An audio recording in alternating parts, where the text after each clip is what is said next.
Behind the gilded walls of Windsor Castle, where centuries of royal secrets whisper through ancient corridors, a moment was about to unfold that would forever alter the delicate balance of the British monarchy.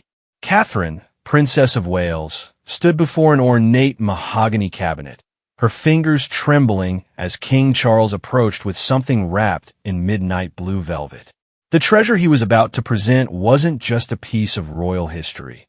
It was a bridge between past and future, between duty and desire, between the woman she had become and the queen she was destined to be. What lay beneath that velvet would test everything she believed about love, legacy, and the weight of a crown that wasn't yet hers to wear. The morning mist clung to the grounds of Highgrove House like a protective shroud, obscuring the Gloucestershire countryside in an ethereal veil that seemed almost deliberately placed to shield what was about to transpire within its walls.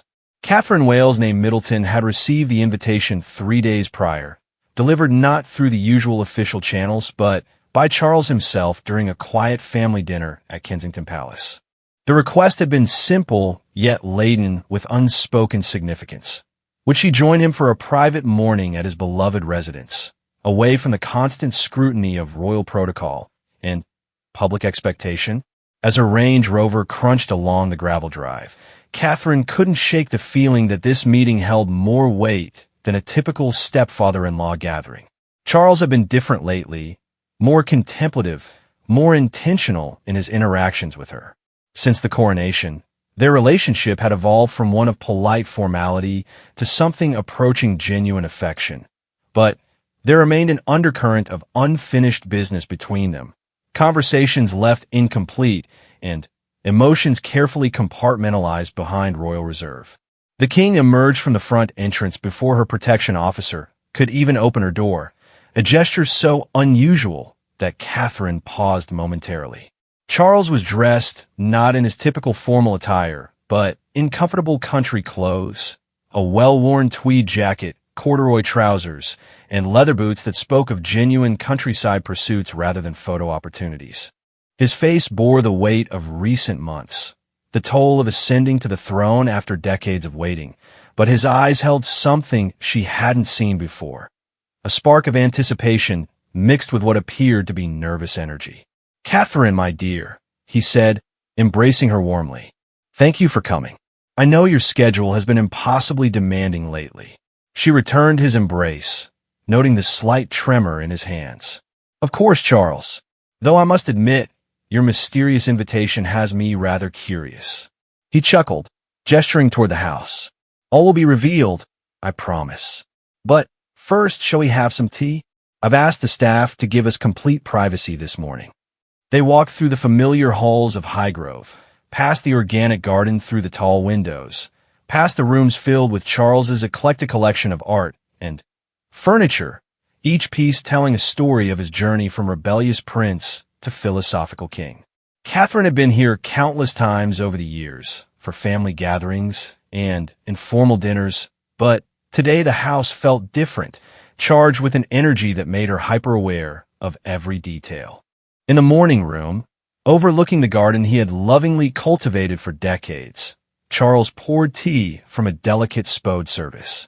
His movements were careful, deliberate, as if he was using the familiar ritual to gather his thoughts. Catherine waited, understanding instinctively that rushing him would be counterproductive.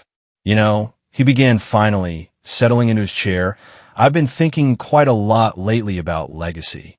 Not just the obvious kind, the constitutional responsibilities and ceremonial duties, but the personal legacy, the things we pass down that can't be quantified or cataloged in royal collections." Catherine nodded, cradling her teacup.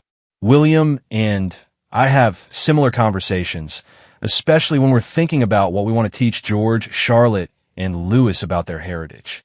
"Precisely." Charles leaned forward slightly. "And that's why I wanted to speak with you today. There's something I need to share, something I should have shared long ago, really.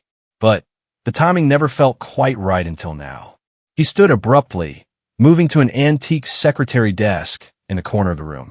From one of his locked drawers, he withdrew a wooden box, clearly old but meticulously maintained. the wood bore the patina of age, but had been cared for with obvious devotion. As he returned to his seat, Catherine could see his hands shaking slightly.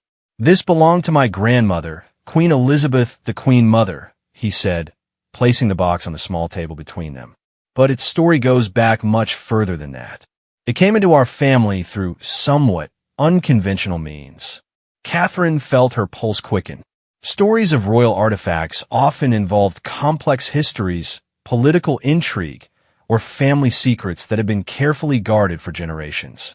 Charles's obvious emotional investment in whatever lay within that box suggested this was no ordinary piece of royal memorabilia.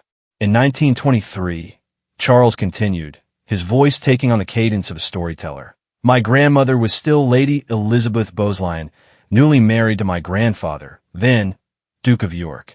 They were honeymooning in Scotland when they encountered an elderly woman in distress near Glamis Castle. The woman, it turned out, was the last surviving member of a family that had served the royal household for generations, stretching back to the Tudor period." Catherine listened intently as Charles painted the picture of that long-ago encounter. Lady Elizabeth, despite her new status and the protocol surrounding her, had insisted on personally helping the woman, who was destitute and facing eviction from her small cottage. The woman, overwhelmed by this kindness from someone she considered far above her station, had pressed something into Lady Elizabeth's hands as a gesture of gratitude. She said it had been in her family for 400 years, Charles said, his fingers tracing the edge of the box.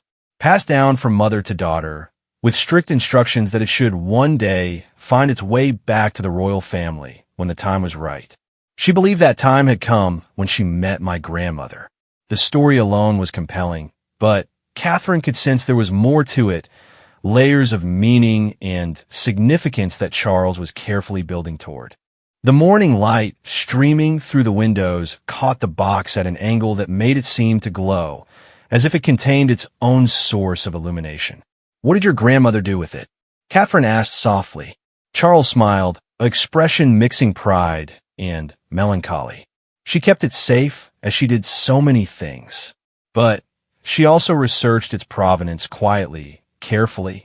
What she discovered changed her understanding of royal history, and more importantly, changed her understanding of the role women play in preserving and protecting the continuity of the crown." He opened the box slowly, revealing an interior lined with faded silk. Nestled within was what appeared to be a leather-bound journal, its cover dark with age but still intact. Beside it lay a small velvet pouch and what looked like a miniature portrait, though Catherine couldn't make out the details from where she sat. "This journal," Charles said, lifting it carefully, "was written by Lady Margaret Pole, Countess of Salisbury. She was the last of the Plantagenet line, and she served as governess to Princess Mary, who would later become Mary I. But more than that, she was a witness to some of the most tumultuous years in English royal history." Catherine's breath caught. Lady Margaret Pole was a figure she knew from her studies of Tudor history, a woman who had navigated the treacherous waters of Henry VIII court with remarkable skill until her eventual execution. The idea that her personal writings had survived, had been preserved by a loyal family for centuries, was extraordinary. "Charles," she whispered, this is historically invaluable. It should be in a museum, or at least to the royal collection." He shook his head gently. "That's what I thought initially.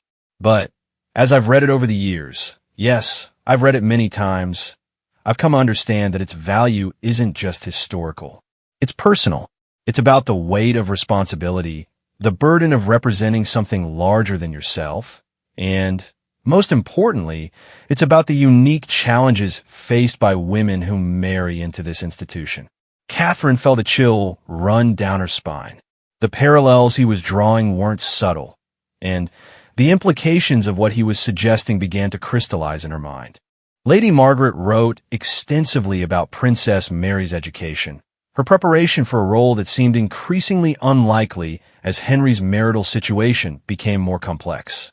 But she also wrote about her own struggles, her attempts to balance loyalty to the crown with loyalty to her conscience, her fears about the future of the monarchy in an age of unprecedented change. Charles handed her the journal, and Catherine accepted it with reverent care. The leather was soft but sturdy, and she could feel the weight of centuries in its pages. On the cover, faintly visible, was embossed the Pole family coat of arms. "I'm not sure I should be handling this," she said, though she made no move to return it. "You should more than anyone," Charles replied firmly. "Because you, more than anyone, understand what Lady Margaret was writing about. The isolation, the scrutiny, the constant awareness that your every action reflects on an institution that predates you by centuries and will continue long after you're gone." Catherine opened the journal carefully to a random page, her eyes immediately drawn to the elegant script that had somehow survived the passage of time. The ink had faded to a warm brown, but the words were still clearly legible. She found herself reading about Princess Mary's lessons in languages and diplomacy, but also about the young princess's fears about her changing status in the succession, her confusion about her parents' deteriorating marriage, her questions about what it meant to be royal when the very definition of royalty seemed to be shifting beneath her feet. "This is incredibly intimate," Catherine observed. "She's not just recording events. She's recording emotions, thoughts, private conversations." Exactly. And that's what makes it so valuable, not to historians, but to us, to the people who live this life. Lady Margaret understood that the real story of monarchy isn't found in official records or public ceremonies. It's found in the quiet moments, the private struggles, the personal cost of public service. Catherine continued reading, finding passages that resonated with startling relevance to her own experiences.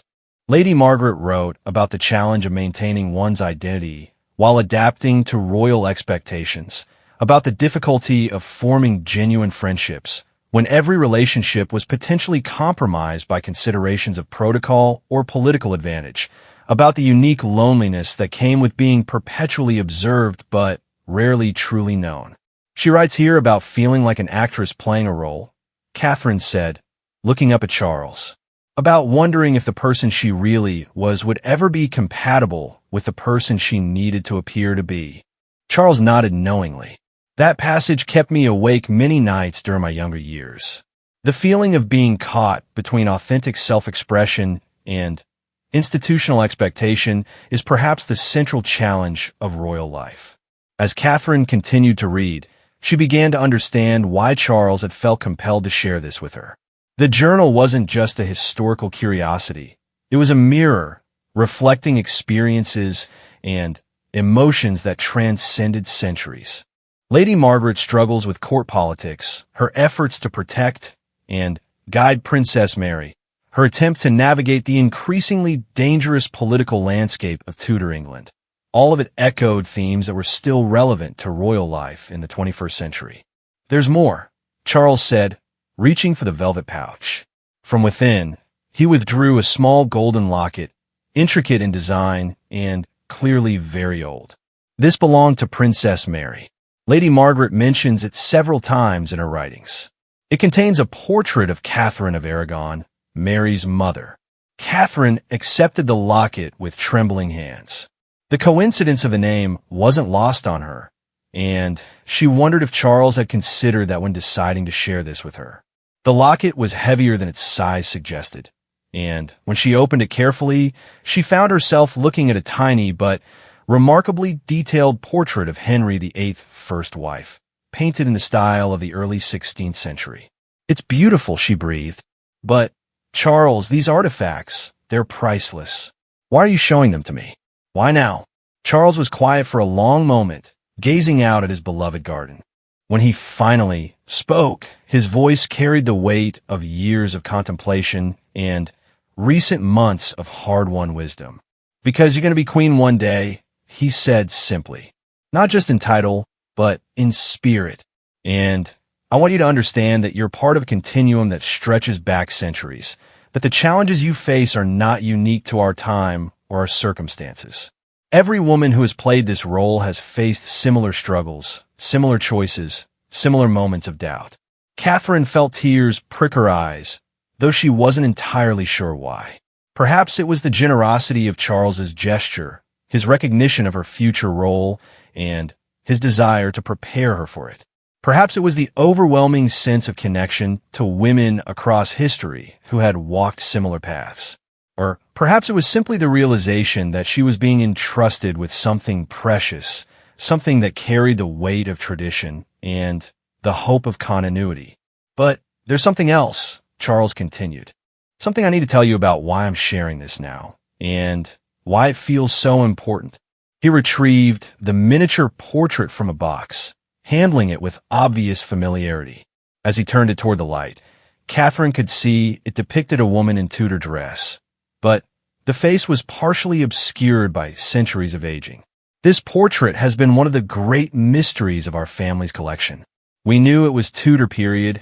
We knew it was significant enough to be preserved alongside Lady Margaret's journal, but we could never definitively identify the subject. Until recently, Catherine leaned forward, studying the small painting more carefully. Despite the damage of time, there was something compelling about the woman's expression, a sense of dignity and strength that transcended the limitations of the medium. Last month, I arranged for our conservators to examine it using new technology. What they discovered was extraordinary. Beneath layers of dirt and previous restoration attempts, they found not just a clearer image of the subject, but also an inscription on the back of the canvas. Charles carefully turned the portrait over, revealing faint lettering that had been hidden for generations. Catherine squinted to make out the words, and when she did, her heart stopped. Catherine Parr, Regina Sexta Henrici, she read aloud. Catherine Parr, sixth wife of Henry. The silence that followed was profound. Catherine stared at the portrait, then at Charles, then back at the portrait, as the full significance of what he was telling her began to sink in. This wasn't just any Tudor artifact. It was a portrait of Catherine Parr, Henry VIII's last wife, the woman who had survived him and gone on to influence the education and religious formation of both Mary and Elizabeth. Do you see now? Charles asked gently. Why this feels so significant? Why I felt I had to share it with you. Catherine nodded slowly, understanding flooding through her. The connection wasn't just in the name, though that was remarkable enough. Catherine Parr had been a woman who married into the royal family as an outsider, who had to navigate complex political relationships and dangerous religious divisions, who had played a crucial role in shaping the future of the monarchy while protecting her own position and principles. The parallels to Catherine's own situation were impossible to ignore. She was the one who reconciled Henry with both Mary and Elizabeth, Catherine said, her knowledge of Tudor history serving her well. She helped restore them to the line of succession. Yes, and more than that, she was instrumental in their education and formation as future rulers. She understood that her role wasn't just to be a wife to the king, but to be a bridge between past and future to help heal divisions and create continuity. Catherine looked again at the portrait, trying to see past the damage of centuries to the woman beneath. Catherine Parr had been scholarly, diplomatic, deeply religious, but pragmatic in her approach to the dangerous world of Tudor politics.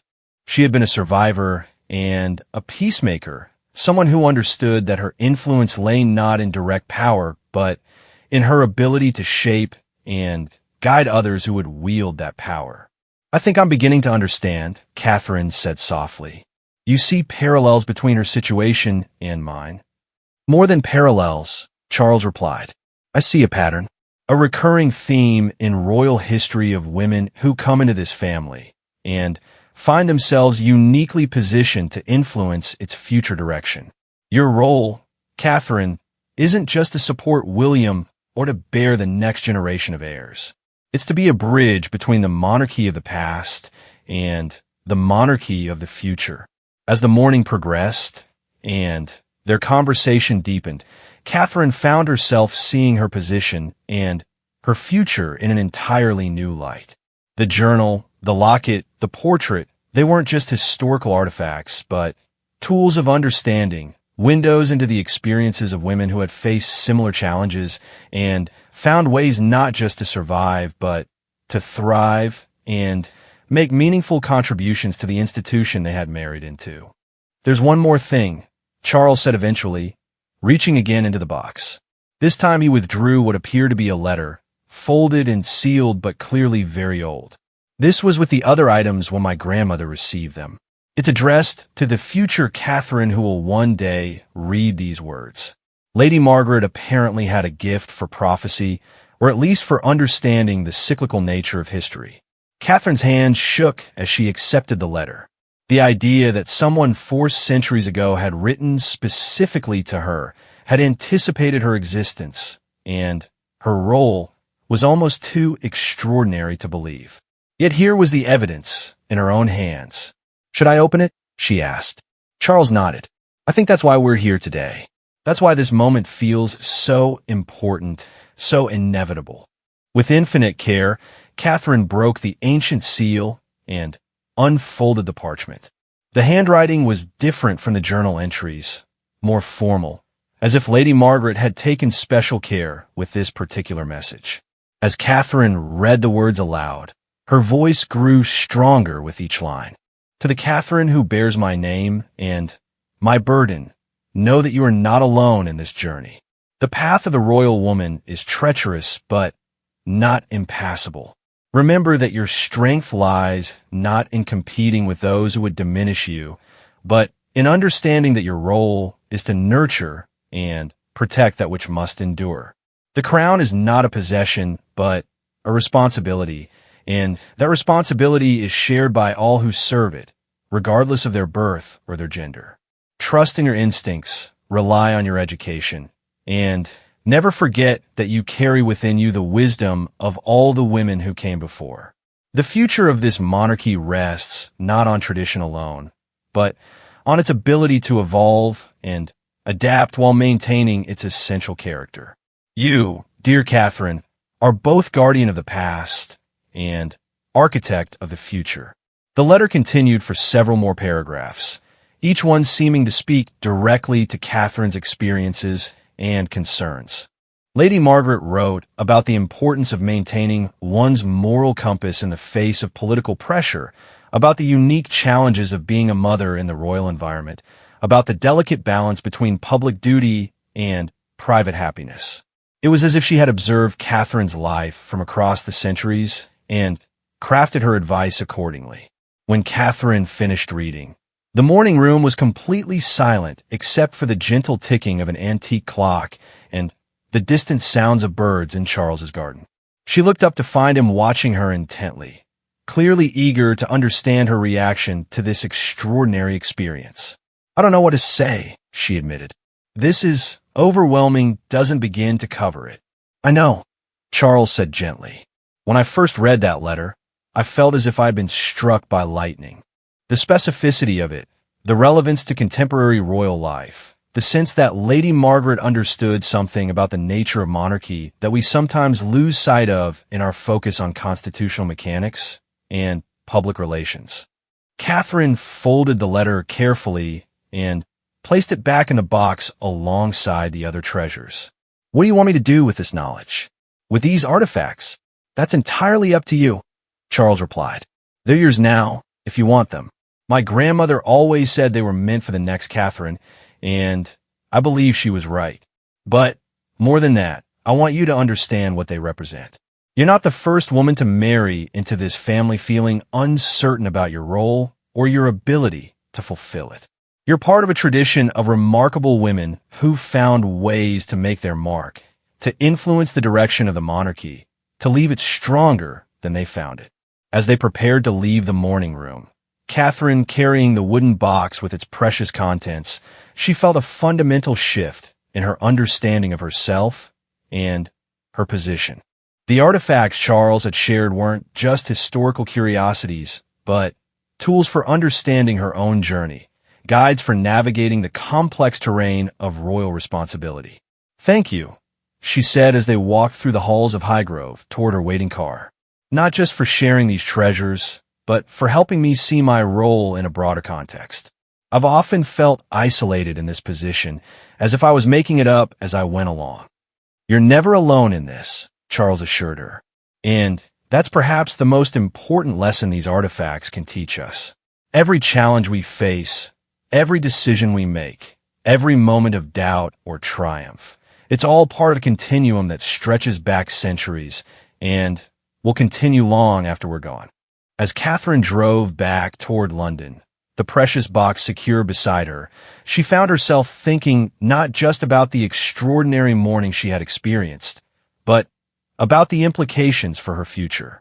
The journal, the locket, the portrait, the letter, each piece of the puzzle Charles had shared with her had contributed to a new understanding of her role and her potential. The revelation that she was part of a historical pattern, that other women had faced similar challenges and found ways to thrive while serving the institution of monarchy, was both humbling and empowering. Lady Margaret's letter in particular had spoken to her deepest concerns and highest aspirations, offering guidance that felt both ancient and urgently contemporary. But perhaps most significant was Charles's gesture itself, his recognition of her future role as queen, his desire to prepare her for the challenges ahead, his understanding that the monarchy's continued success depended on its ability to adapt and evolve while maintaining its essential character. By sharing these family treasures with her, he had signaled not just his confidence in her abilities, but his recognition that she was already, in many ways, fulfilling the role of queen in preparation for the formal title. As the countryside gave way to the outskirts of London, and her thoughts turned to the evening ahead with William and the children, Catherine felt a sense of anticipation she hadn't experienced in years. The treasures in the box beside her weren't just artifacts from the past. They were tools for building the future, guides for the journey ahead, and, most importantly, proof that she was not alone in facing the unique challenges of royal life. The morning at Highgrove had changed something fundamental in her relationship not just with Charles, but with her own sense of purpose and destiny. She was no longer just William's wife or the mother of future heirs. She was Catherine, part of a long line of remarkable women who had shaped the monarchy from within, who had found ways to exercise influence and create positive change while serving something larger than themselves. The treasures Charles had shared would require careful study and consideration, but Catherine already knew that they would influence every aspect of her approach to her royal role going forward. The challenge now would be translating the wisdom of the past into action in the present, using the guidance of women like Lady Margaret and Catherine Parr to navigate the complexities of 21st century monarchy. As she pulled into Kensington Palace, Catherine felt a profound sense of gratitude for Charles's trust and guidance, but also a renewed sense of excitement about her own future and the contribution she might make to the institution she had married into. The morning had reminded her that being royal wasn't just about following protocol or fulfilling public duties. It was about being part of a living tradition that required both preservation and evolution, both respect for the past and vision for the future. The weeks following Catherine's extraordinary morning at Highgrove passed in a blur of official engagements, school events, and the endless rhythm of royal duties that had become second nature to her over the years. Yet beneath the familiar routine, something had fundamentally shifted. The wooden box now resided in her private study at Kensington Palace, its contents a constant reminder of the historical legacy she had inherited and the future she was meant to help shape. Each evening, after William had settled in his study with his government papers and the children had been tucked into bed, Catherine found herself drawn to Lady Margaret's journal. The Tudor woman's words had begun to feel like conversations with a trusted mentor, someone who understood the unique pressures and possibilities of her position in ways that even her closest advisors couldn't fully grasp. The journal revealed layer upon layer of complexity in Lady Margaret's relationship with the royal family she served. Beyond the public narrative of her eventual execution for treason, Catherine discovered a woman of remarkable intelligence and political acumen who had spent decades navigating the treacherous waters of Henry VIII court, while trying to protect and educate the young people in her care. Lady Margaret wrote extensively about Princess Mary's education, not just in the conventional sense of languages and music and dancing, but in the art of kingship itself. She understood that Mary, despite the uncertainties surrounding her legitimacy and place in the succession, needed to be prepared for the possibility of ruling. The passages detailing their private conversations were both touching and illuminating, revealing a relationship that went far beyond the formal duties of governess and pupil. Today I spoke with the princess about the nature of authority. One entry began. She asked me whether it was possible to rule with both strength and mercy, whether a monarch could be both feared and loved. I told her that the greatest rulers in our history have been those who understood that true authority comes not from the ability to compel obedience, but from the ability to inspire loyalty and trust. Catherine found herself copying passages like this into a notebook of her own, recognizing their relevance to her own efforts to understand the kind of influence she might wield as future queen. The Tudor court might have been a world away from contemporary Britain, but the fundamental challenges of leadership, of balancing competing demands and interests, remained remarkably consistent across the centuries. As she delved deeper into the journal, Catherine began to understand that Lady Margaret's writings weren't just historical documents, but practical guides for royal behavior. The older woman had clearly intended her observations and reflections to serve as lessons for future generations, insights that could help others navigate similar challenges and opportunities. One evening in late October, as autumn rain drummed against the windows of Kensington Palace, Catherine made a discovery that stopped her cold. Hidden within the pages of a journal, pressed between discussions of court politics and Princess Mary's marriage prospects, was a folded piece of parchment that had clearly been inserted at a later date. The handwriting was different, more hurried, and as Catherine unfolded it carefully, she realized she was reading what appeared to be Lady Margaret's final letter, written in the Tower of London during her imprisonment. The letter was addressed to no one in particular, or perhaps to everyone who might one day read her words. In it, Lady Margaret reflected on her life of service to the crown, her efforts to educate and protect the royal children in her care, and her unwavering belief in the importance of the monarchy as an institution that could provide stability and continuity in times of upheaval. "I have been accused of treason," she wrote, "but my only crime has been loyalty to a vision of monarchy that places the welfare of the realm above the whims of any individual ruler. I have taught the Princess Mary that a true sovereign serves the people rather than demanding their servitude, that the crown is a sacred trust rather than a personal possession." Catherine read these words with growing emotion, recognizing in Lady Margaret's final testament the same ideals that had guided her own approach to royal duty. The woman who had been executed as a traitor had, in reality, been defending principles that would become central to the constitutional monarchy Britain enjoyed today. But it was the letter's conclusion that moved Catherine most deeply. "To those who come after me," Lady Margaret had written, "know that the work of shaping and protecting this monarchy never ends. Each generation must find new ways to serve the ancient purposes of the crown while adapting to the changing needs of the times. The future of this institution rests not in its ability to resist change, but in its capacity to embrace necessary evolution while preserving its essential character." The next morning, Catherine called Charles to share her discovery. His reaction was immediate and profound. He had never known about the existence of this final letter, had never suspected that Lady Margaret had managed to add to her collection of writings even while imprisoned in the Tower. "This changes everything," he said, his voice thick with emotion over the secure phone line.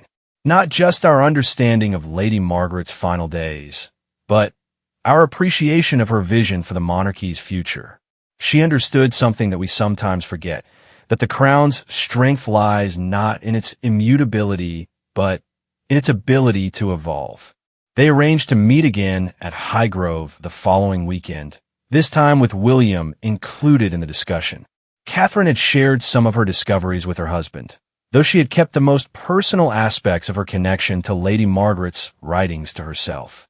William's response had been characteristically thoughtful and supportive, but she sensed that he didn't fully grasp the profound impact the historical artifacts were having on her understanding of their shared future. The October weekend at Highgrove was crisp and golden, the kind of autumn weather that made the Gloucestershire countryside seem like a painting come to life. Charles had arranged for them to have complete privacy, with even the usual minimal staff presence reduced to ensure their conversations wouldn't be overheard or interrupted. William arrived directly from London, having spent the morning in meetings with his private secretary about upcoming Commonwealth engagements. Catherine could see the stress of recent weeks in his shoulders, the way he carried the weight of increasing responsibility as his father settled into his role as king, and gradually began transferring more duties to the heir apparent. Right, Charles said once they were settled in his study with tea and the wooden box open on his desk. Catherine has made a remarkable discovery, one that I think changes our understanding not just of these artifacts, but of their relevance to our current situation. Catherine shared her finding of Lady Margaret's final letter, watching William's expression change from polite interest to genuine fascination as she read passages aloud. The letter's themes of evolution and adaptation clearly resonated with him, given his own efforts to modernize aspects of royal engagement and public service. "It's extraordinary," William said when she finished. "The parallels to our current discussions about the future of the monarchy are uncanny. She could have written this yesterday rather than 5 centuries ago." "Precisely," Charles agreed. "And I think that's what makes these artifacts so valuable to us now. They provide historical perspective on challenges we sometimes think of as uniquely contemporary. The questions Lady Margaret was grappling with: how to maintain tradition while embracing necessary change, how to balance individual conscience with institutional loyalty, how to prepare for an uncertain future. These are exactly the questions we face today." William reached for the journal, turning through its pages with obvious interest. Catherine watched him read, noting the way his expression shifted as he encountered passages that spoke to his own experiences and concerns. As future king, he was wrestling with many of the same challenges that Lady Margaret had identified in her work with Princess Mary. The need to understand not just the mechanics of royal duty, but its deeper purposes and possibilities. "There's something else I want to share," Catherine said, producing her own notebook filled with observations and reflections inspired by her reading.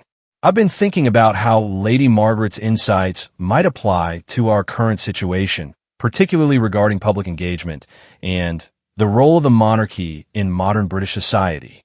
She had spent considerable time analyzing Lady Margaret's approaches to education and relationship building, recognizing strategies that could be adapted for contemporary royal work.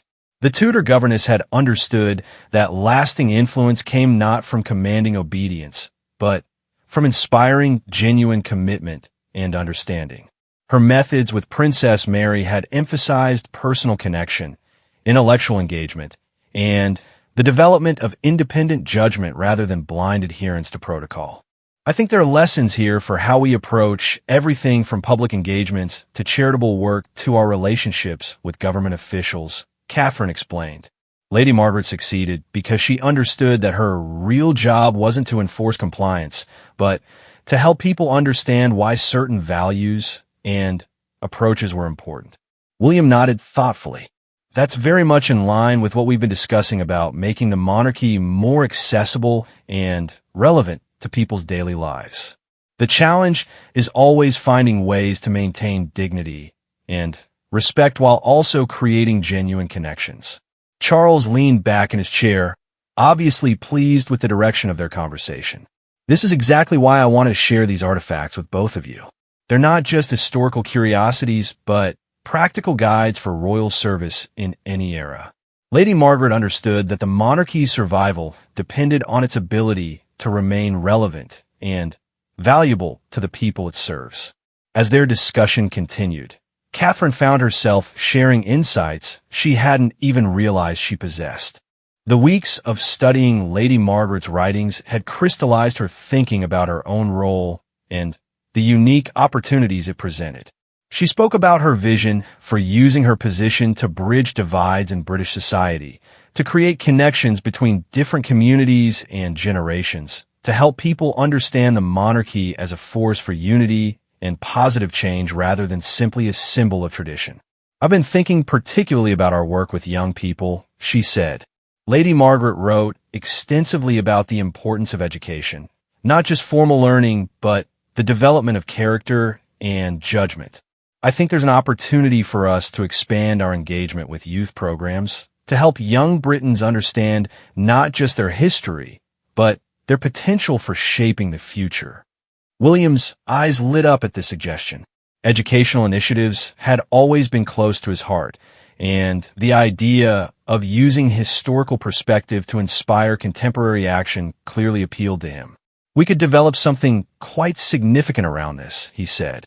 "Not just traditional patronage, but active engagement, working with schools and universities to create programs that connect historical understanding with contemporary citizenship." Charles smiled, recognizing in their enthusiasm the kind of forward-thinking approach that would serve the monarchy well in the decades to come. "Lady Margaret would be proud," he observed. "She always believed that the past should inform the future rather than constrain it." Their conversation continued through lunch and into the afternoon, ranging from specific program ideas to broader philosophical discussions about the role of monarchy in democratic society. The artifacts in the wooden box served as touchstones throughout, reminders of the continuity that connected their efforts to those of royal servants across the centuries. As evening approached, and they prepared to return to their respective homes, Catherine felt a profound sense of clarity about her path forward. The morning's discussions had helped her articulate ideas that had been developing throughout her weeks of study, and William's enthusiastic response had confirmed that they shared a vision for their future work together. "There's one more thing I want to propose," she said as they gathered their things. "I'd like to begin documenting our own experiences and insights, creating a record for future generations similar to what Lady Margaret left for us. Not for immediate publication, obviously, but as a resource for those who will come after us." Charles and William both responded immediately and positively to this suggestion. The idea of creating a contemporary equivalent to Lady Margaret's journal, a record of their efforts to navigate royal duty in the 21st century, appealed to their shared sense of responsibility to the future. It would be valuable not just as a historical record, but as a planning tool, William observed. "Writing down our thoughts and experiences would help us think more clearly about our decisions and their long-term implications." As Catherine drove back to London that evening, she reflected on how much had changed since that first morning at Highgrove, when Charles had shared the wooden box and its treasures. What had begun as an act of generosity from her father-in-law had evolved into something much more significant. A framework for understanding her role, a source of inspiration for her future work, and a bridge connecting her contemporary experiences to centuries of royal service. The artifacts themselves had become less important than the insights they had generated and the conversations they had sparked. Lady Margaret's journal, Catherine Parr's portrait, and the mysterious letter had served their purpose as catalysts for deeper thinking about the nature of royal duty and the possibilities for positive impact. But perhaps most importantly, the experience had strengthened Catherine's relationship with both Charles and William, creating new levels of understanding and collaboration that would serve them well as they worked together to guide the monarchy through the challenges and opportunities of the coming decades. The following weeks brought a new energy to Catherine's royal engagements. Armed with insights from Lady Margaret's writings and her own reflections on their contemporary relevance, she approached her public duties with enhanced purpose and clarity. Her interactions with charitable organizations became more strategic and focused, her speeches more personally meaningful, her presence more genuinely impactful. Staff members noted the change without fully understanding its source. Catherine seemed more confident more intentional, more willing to push boundaries, and suggest innovative approaches to traditional royal activities. Her private secretary, in particular, remarked on her increased interest in the historical context of various royal patronages and her questions about how certain initiatives might be expanded or evolved. The most significant change, however, was in Catherine's relationship with the prospect of eventually becoming queen.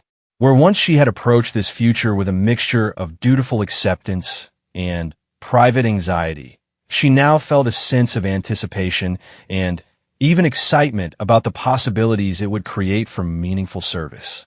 Lady Margaret's writings had helped her understand that queenship wasn't simply about fulfilling ceremonial functions or representing tradition, but about active leadership in promoting the values and ideals that made the monarchy relevant to contemporary life. The Tudor governess's example of working behind the scenes to influence and educate had shown Catherine that there were many ways to exercise royal authority and make positive change.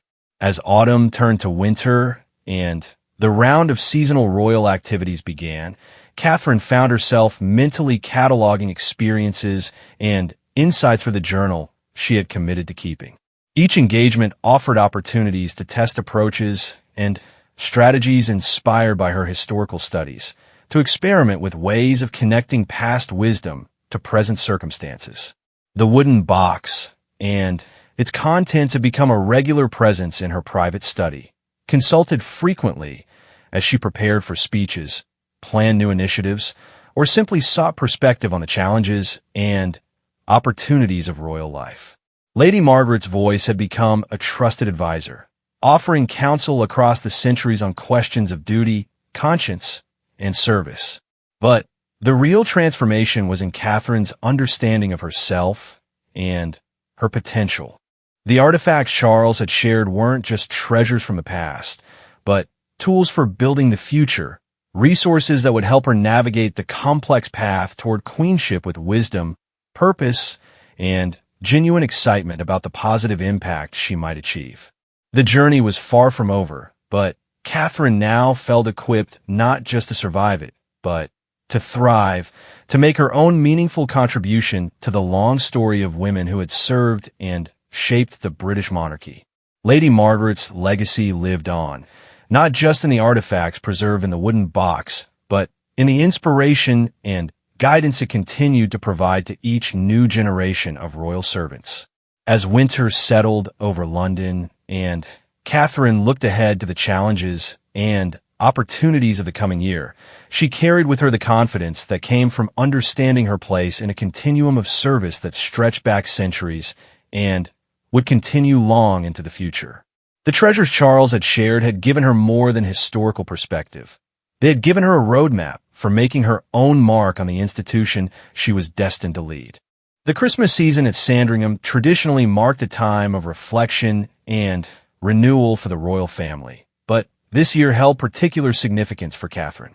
As she walked through the familiar halls decorated with centuries of holiday traditions, she carried with her not only the experiences of the past months, but also a profound sense of purpose that had crystallized through her study of Lady Margaret's journal and her deepening understanding of her historical role. The wooden box now traveled with her wherever the family went, its contents having become as essential to her daily routine as her official diary or engagement calendar. William had grown accustomed to finding her in quiet corners of whatever residence they occupied, reading passages aloud or making notes in her own journal, which had grown thick with observations and insights over the months since Charles had first shared the treasures. On Christmas Eve morning, as the family prepared for the traditional service at St. Mary Magdalene Church, Catherine received an unexpected summons to Charles's private study. She found him standing by the window, gazing out at the Norfolk countryside dusted with the year's first snow, holding what appeared to be a modern document rather than one of the historical artifacts she had grown accustomed to discussing with him. "Catherine, my dear," he said, turning to greet her with an expression that mixed excitement with something approaching nervousness. "I have something rather extraordinary to share with you. Something that makes our autumn discoveries even more remarkable than we initially realized." She settled into the familiar chair across from his desk, noting that the wooden box was open beside him, its contents carefully arranged as if for presentation. "What is it, Charles? You seem almost overwhelmed." He handed her the document, which she recognized immediately as correspondence from the Royal Collection Trust. As she read, her eyes widened with amazement. The letter detailed the results of extensive research that had been quietly conducted over the past several months into the provenance and historical significance of the artifacts Charles had shared with her. "They've been able to verify everything," Charles explained, his voice trembling slightly with emotion. "Not just the authenticity of the pieces themselves, but their specific historical significance. The journal, the locket, Catherine Parr's portrait, every element has been confirmed through multiple sources and scientific analysis." Catherine continued reading, learning that scholars had used the journal's contents to identify previously unknown details about Princess Mary's education and preparation for eventual queenship. Lady Margaret's observations had filled gaps in the historical record and provided unprecedented insight into the private thoughts and feelings of one of England's most significant monarchs. But it was the final paragraphs of the letter that truly astonished her. The research had uncovered evidence that Lady Margaret's writings had been deliberately preserved and passed down through generations of loyal families, all following instructions left by the Tudor governess herself. The letter she had discovered in the Tower of London included specific directions for ensuring the collection would eventually find its way back to the royal family when the time was right and the need was great. "Do you see what this means?" Charles asked, his eyes bright with wonder. This wasn't coincidence or good fortune. Lady Margaret planned this. She understood that her insights and experiences would be valuable to future generations, and she made provisions for ensuring they would be available when needed most. Catherine felt a chill run down her spine as the full implications sank in. The timing of the collection's return to the royal family, coming just as she was grappling with questions about her future role and the challenges facing the monarchy in a modern world, suddenly seemed less like serendipity and more like destiny. "There's more," Charles continued, reaching for another document from his desk. "The researchers have uncovered evidence that similar collections were created by other historically significant royal women. Catherine Parr herself appears to have left writings and artifacts intended for future queens, as did several other figures throughout royal history." The second document described ongoing efforts to trace and recover these additional collections, work that had been inspired by the discovery of Lady Margaret's treasure and the recognition of its contemporary relevance. Scholars and archivists across Britain and Europe are now searching through private family collections and historical repositories, looking for similar caches of wisdom and guidance left by royal women for their successors. "They're calling it the Catherine Project," Charles said with a smile. "Named not just for you, but for the tradition of strong, intelligent women named Catherine who have shaped British royal history. Catherine of Aragon, Catherine Parr, Catherine of Braganza, and now you." Catherine felt overwhelmed by the magnitude of what Charles was describing. The idea that her journey of discovery might be part of a larger historical pattern, that other women throughout royal history had faced similar challenges and left similar guidance for their successors, was both humbling and inspiring. "What do they want from us?" she asked, though part of her already suspected the answer. "They want you to be involved in the project," Charles replied. "Not just as a beneficiary of the historical wisdom they're uncovering, but as a contributor. They understand that you're uniquely positioned to bridge the gap between historical insight and contemporary application." The proposal, as Charles explained it, was both ambitious and thoughtful. Catherine would work with historians, archivists, and royal scholars to analyze the recovered materials and extract insights relevant to modern royal service. More importantly, she would document her own experiences and reflections, creating a contemporary addition to the tradition that Lady Margaret had begun centuries earlier. The goal isn't just historical preservation, Charles emphasized. It's about creating a living resource for future generations of royal women, a collection of wisdom and guidance that continues to grow and evolve with each new era. Catherine was quiet for a long moment, processing the enormity of what was being proposed. The project would require significant time and emotional investment, would involve sharing personal experiences and insights in ways that might feel uncomfortably exposed. But it also offered an opportunity to make a meaningful contribution to the institution she served, to help ensure that future royal women wouldn't face the challenges of their roles without the benefit of historical perspective and practical guidance. I need to think about this, she said finally, and I need to discuss it with William. This would affect not just my schedule, but our family's privacy and our approach to royal service. Charles nodded understandingly. Of course, take all the time you need. But, Catherine, I want you to know that I believe this is exactly the kind of work you were meant to do. Your combination of historical understanding, practical experience, and genuine commitment to service makes you uniquely qualified to bridge past and future in ways that could benefit the monarchy for generations to come. Christmas Day passed in the usual whirl of family traditions and formal obligations, but Catherine found herself distracted by the morning's revelations. During quiet moments between the service, lunch, and evening festivities, she turned Charles's proposal over in her mind, weighing its potential benefits against its demands and risks. That evening, after the children were settled and the family had gathered for the traditional Christmas broadcast viewing, Catherine and William took their customary walk through the Sandringham grounds. The conversation that followed would prove to be one of the most significant of their marriage. I think you have to do it, William said after she had explained the Catherine Project and its implications. Not because of the obligation or the historical significance, though those are important, but because of what it could mean for your own sense of purpose and fulfillment. Catherine looked at him in surprise. She had expected him to have concerns about the time commitment and public exposure the project might require. I've watched you over these past months, he continued, seen how studying Lady Margaret's writings has changed your approach to royal duty, given you new confidence and clarity about your role. If this project can provide that same kind of insight and inspiration to future generations, then it's exactly the kind of work we should be supporting. They walked in comfortable silence for several minutes, their footsteps crunching on the snow-covered path, before Catherine voiced the concern that had been weighing on her most heavily. I'm worried about the personal exposure, she admitted. The project would require me to document not just my official experiences, but my private thoughts and feelings about royal life. That feels like a significant vulnerability. William nodded thoughtfully.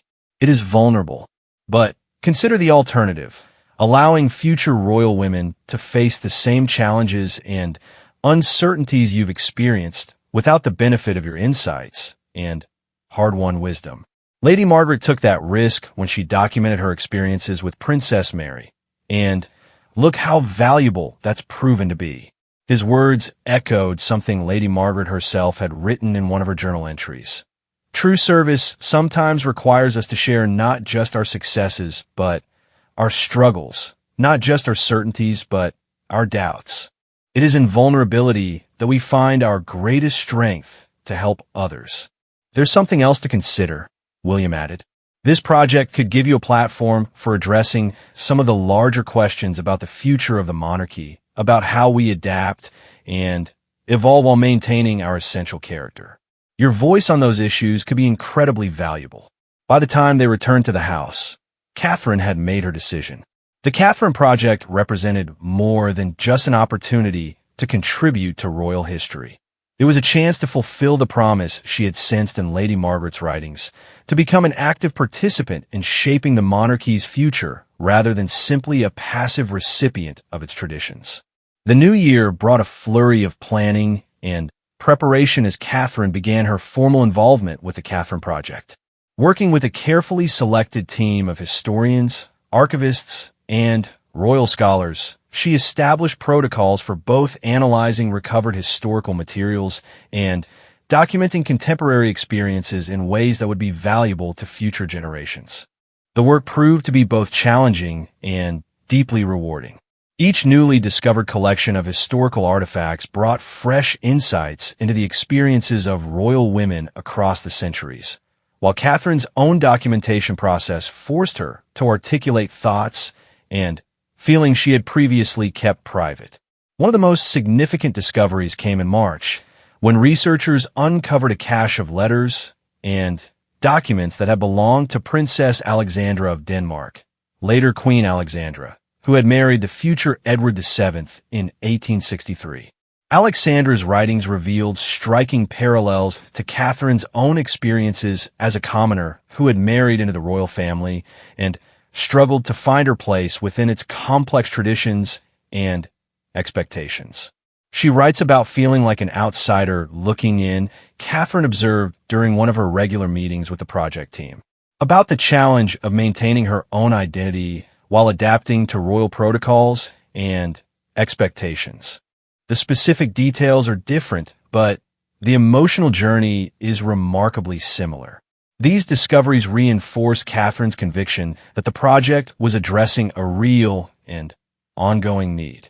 Royal women throughout history had faced similar challenges, had wrestled with similar questions about duty and identity, purpose and sacrifice. By documenting and sharing their experiences, the project was creating a resource that could help future generations navigate these complex waters with greater wisdom and confidence. Catherine's own contributions to the project began to take shape as a series of reflective essays exploring different aspects of royal life and service. Unlike traditional royal memoirs or official biographies, these writings were intended to be brutally honest about both the privileges and pressures of her position, the rewards and sacrifices of royal duty. One essay, titled The Weight of Watching, explored the psychological impact of living under constant public scrutiny. Catherine wrote about the challenge of maintaining authenticity while being perpetually observed, about the ways that public expectations could influence private decisions, about the ongoing struggle to protect family life while fulfilling public obligations. Another piece, Bridges and Foundations, examined her role as a link between the monarchy's past and future, between traditional expectations and contemporary needs. She wrote about the responsibility of helping William prepare for kingship, while also raising their children to understand both the privileges and obligations of their royal status. Perhaps the most significant essay was The Conversation Continues, in which Catherine directly addressed future royal women who might read her words decades or centuries later. Drawing inspiration from Lady Margaret's letter to the future Catherine, she offered practical advice and emotional support for the challenges they would inevitably face. "You will question whether you belong here," she wrote.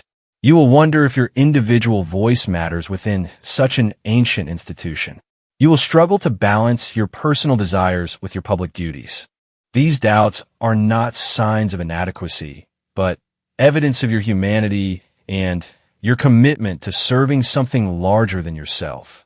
As the project evolved throughout the year, Catherine found that her involvement was transforming not just her understanding of royal history, but her approach to contemporary royal service. The insights she gained from studying historical examples of royal women who had faced similar challenges gave her confidence to push boundaries and propose innovations in her own work. Her public engagements became more purposeful and strategic, guided by a clearer understanding of how to use her position for maximum positive impact. Her speeches grew more personal and compelling, drawing on historical examples to illustrate contemporary themes.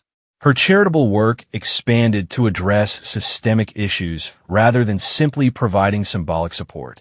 Most importantly, her relationship with the prospect of eventual queenship continued to evolve from dutiful acceptance to genuine anticipation. The Catherine Project had shown her that queens throughout history had been far more than ceremonial figures. They had been active participants in shaping their societies, using their unique positions to advocate for important causes and create positive change. The project's first major milestone came in December, exactly 1 year after Charles had first proposed Catherine's involvement. A private exhibition was held at Windsor Castle, showcasing the historical artifacts that had been recovered and the contemporary insights that had been generated through Catherine's analysis and documentation. The exhibition was attended by a carefully selected group of historians, royal family members, and constitutional scholars, all sworn to discretion about the project's contents and objectives.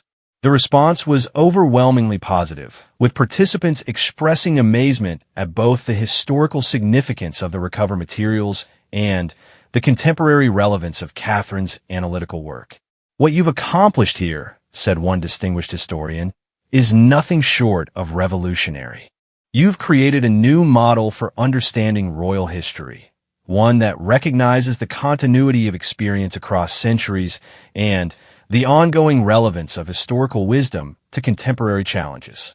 But perhaps the most meaningful response came from Charles himself, who had watched Catherine's transformation over the past year with obvious pride and satisfaction.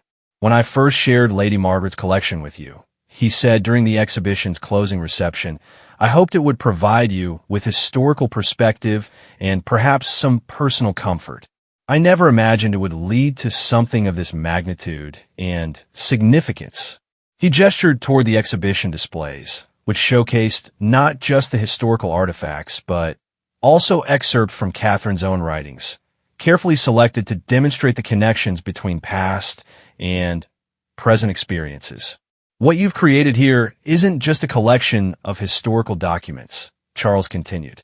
"It's a living bridge between centuries of royal service, a resource that will continue to grow and evolve with each new generation. It's exactly the kind of innovation our institution needs to remain relevant and valuable in the modern world." As Catherine looked around the room at the assembled guests, at the carefully displayed artifacts that had sparked her year-long journey of discovery, at the excerpt from her own writings that would one day guide future generations of royal women, she felt a profound sense of completion and anticipation. The wooden box that had started it all sat in a place of honor at the center of the main display, its contents finally revealed and celebrated after centuries of careful preservation. Lady Margaret's journal lay open to the page containing her letter to the future Catherine, while Catherine Parr's portrait and the mysterious locket were displayed alongside contemporary analysis of their historical significance. But the real treasure, Catherine realized, wasn't in the ancient artifacts themselves, but in the ongoing conversation they had initiated, the bridge they had built between past and future, the community of royal women they had connected across the centuries. The Catherine Project had become more than just a historical research initiative. It had become a living legacy, a resource that would continue to grow and evolve for generations to come. As the evening wound down and guests began to depart, Catherine found herself standing alone before the central display, reflecting on the extraordinary year that had brought her to this moment. The journey that had begun with Charles's simple gesture of sharing family treasures had evolved into something far more significant. A transformation of her understanding of herself, her role, and her potential for meaningful contribution to the institution she served. The wooden box would return to her private study at Kensington Palace, its contents continuing to serve as daily inspiration and guidance for her ongoing work. But the real legacy of the Catherine Project lay not in any physical artifacts, but in the wisdom it had generated, the connections it had forged, and the foundation it had established for future generations of royal women to build upon. Lady Margaret's vision of a monarchy that could adapt and evolve while maintaining its essential character had found new expression through Catherine's work, creating a resource that would help ensure the institution's continued relevance and value for centuries to come. The conversation that had begun in a Tudor governess's journal would continue through Catherine's writings and beyond, a testament to the enduring power of shared wisdom and mutual support across the vast expanse of royal history. As Catherine finally turned away from the display and prepared to return to her family and her ongoing duties, she carried with her not just the satisfaction of work well done, but the excitement of knowing that her contribution to the long story of royal service was just beginning. The treasures Charles had shared had given her more than historical perspective. They had given her a roadmap for making her own enduring mark on the institution she would one day be called to lead.